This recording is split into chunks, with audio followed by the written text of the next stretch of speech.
paz do Senhor Jesus, amém? Vocês que vão estar ouvindo essa palavra, a palavra está lá em 1 João 4,18, amém? Todos acharam?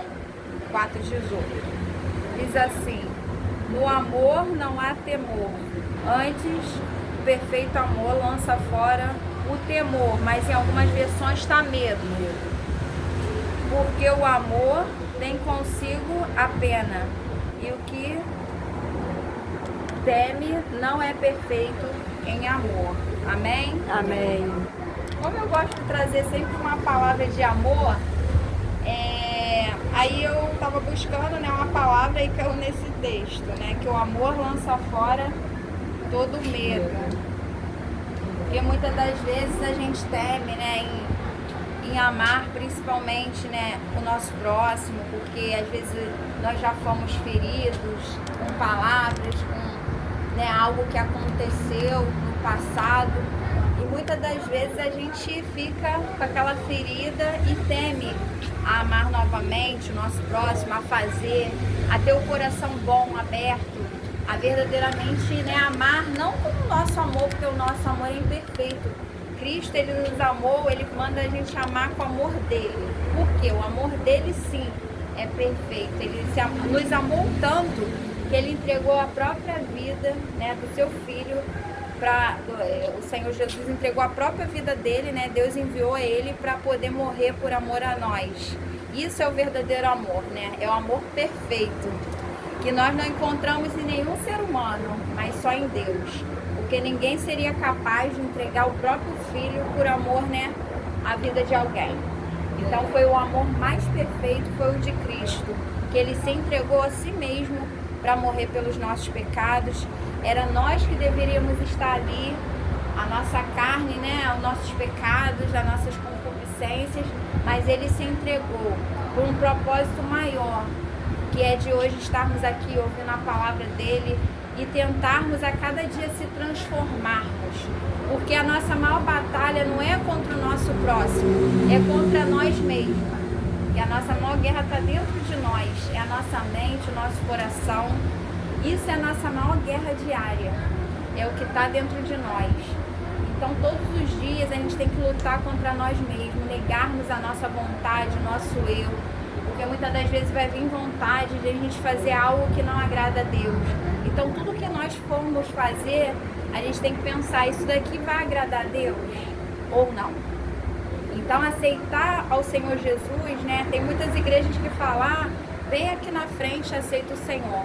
Mas vai muito além do que você ir na frente e aceitar numa igreja, levantar a mão. Aceitar ao Senhor Jesus é aceitarmos os conceitos, os ensinamentos, é realmente praticarmos aquilo que está na palavra dele, é lutarmos contra nós mesmos para nos transformarmos, porque o nosso maior gigante é nós mesmos, né? O meu pastor, que eu frequento lá, ele fala sempre isso: o maior gigante somos nós mesmos. Então, que nós venhamos refletir e pensar sempre como vamos falar um sim ou não para alguma proposta. Se isso vai agradar o meu Deus, isso vai testemunhar o nome dele, isso daqui que eu vou fazer, meu Senhor faria isso assim? Então quando a gente passar a refletir nisso, porque nós somos o quê?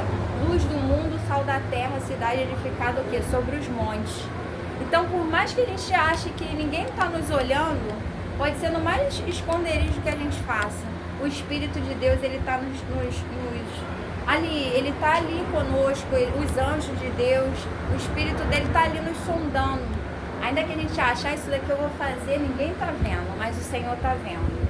Então não adianta fazer, a gente tentar empurrar por debaixo do tapete, depois falar que não fez, né? Porque a gente quer sempre, o que? Desde Adão, a transferência, o que? Da culpa, né? O Senhor falou, não coma do fruto da ciência do bem e do mal. Aí, né? O homem, quando o Senhor perguntou, o que comeste? Ele, foi a mulher que tu me deste. A gente está sempre tentando transferir a culpa para o próximo. Mas a Bíblia manda a gente analisar o quê? A nós mesmos, não ao próximo.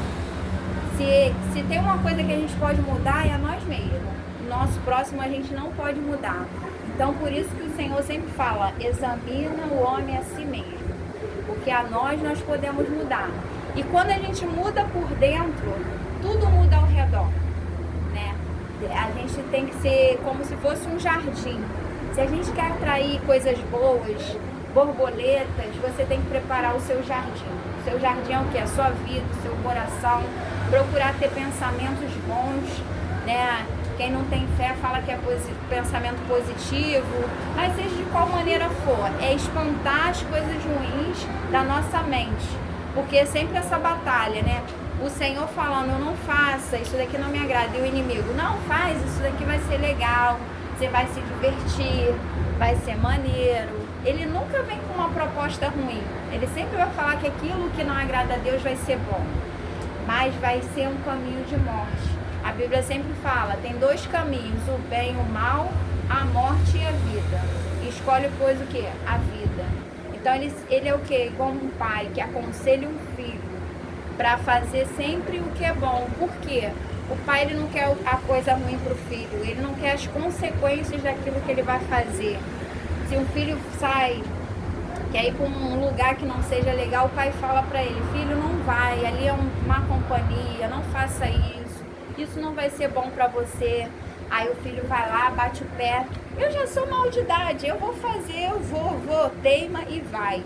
E geralmente quando o pai fala para não fazer, o filho faz, vai quebrar a cara, vai ter consequência.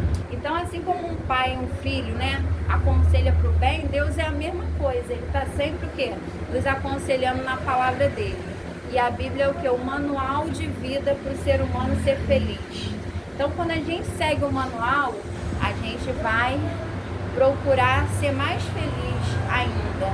E assim como um carro tem um manual quando você compra, o manual para a gente ser feliz e estar bem é a palavra de Deus. Então, se a gente seguir os conselhos de Deus, a gente vai bem em tudo que nós fizermos prosperará, a gente vai atrair coisas boas, a gente não vai ter consequências ruins no futuro. Então, o presente é uma dádiva de Deus. A gente não pode mudar o passado, mas o presente, a gente pode mudar o que vai ser lá o nosso futuro. Porque no presente, você faz algo, lá no futuro você vai colher aquilo que você fez hoje. Tá? Como se fosse um plantio, né? A Bíblia fala, plantarmos coisa boa. Aquilo que plantarmos, nós vamos colher. Então, que hoje, no nosso presente, que é o presente, ele é uma dádiva. O nome já diz, né? Presente. É uma dádiva todo dia, o acordar, o levantar. A gente tem que agradecer a Deus por estar respirando, por ter saúde, pelas coisas mínimas. Abrir o olho, já tem que acordar agradecendo. Porque muitas das vezes, muitas pessoas queriam acordar, não acordaram, estão nos hospitais, sem saber se vão viver ou morrer. Então, no levantar, a gente já tem que levantar agradecendo, né? E o olhar da gratidão também nos abre muitas portas. Porque muitas das vezes a gente quer olhar muito para o que a gente não tem. E a gente não agradece pelo que a gente já tem. Então, que venhamos ser gratos, amarmos uns aos outros. Amar não é fácil, porque amar é negar todos os dias o teu eu para amar alguém, né? É o confronto todo dia com você mesmo. E às vezes você vai se desagradar para agradar alguém, né? Geralmente a vontade do outro nunca é a tua, né? Então sempre é contrária. Então para você amar, você tem que negar a si mesmo. Por isso que a maior dádiva que Deus fala é o amor, né? E aquilo que Ele fez por nós, ninguém vai fazer. E Ele é a prova viva do verdadeiro amor, que é o amor dele que se entregou por nós, amém? Amém. Então venhamos prosseguir em crescer na graça, no conhecimento, em buscar o que é a vontade de Deus para a nossa vida. Porque quando a gente busca a direção, a gente é conduzido pelo Espírito dele. Mas muitas das vezes a gente toma as direções e nem pergunta. É como se fosse um carro a nossa vida, né? Conduz quem está mais forte. Se for o Espírito de Deus que está em você, você estiver buscando Ele, a presença dEle, a direção, Ele vai conduzir a nossa vida. Mas se nós não estivermos perguntando nada, conduzindo com o nosso braço, Ele vai falar, então vai conduzindo. Só que muitas das vezes não vai ser uma boa condução e não vai dar muito certo. Então é melhor que a gente busque a direção em tudo que nós vamos fazer, né? Nos sim e nos não. Até uma roupa que nós vamos vestir, olhar, será que essa roupa tá legal? Né? Deus, o que o senhor acha?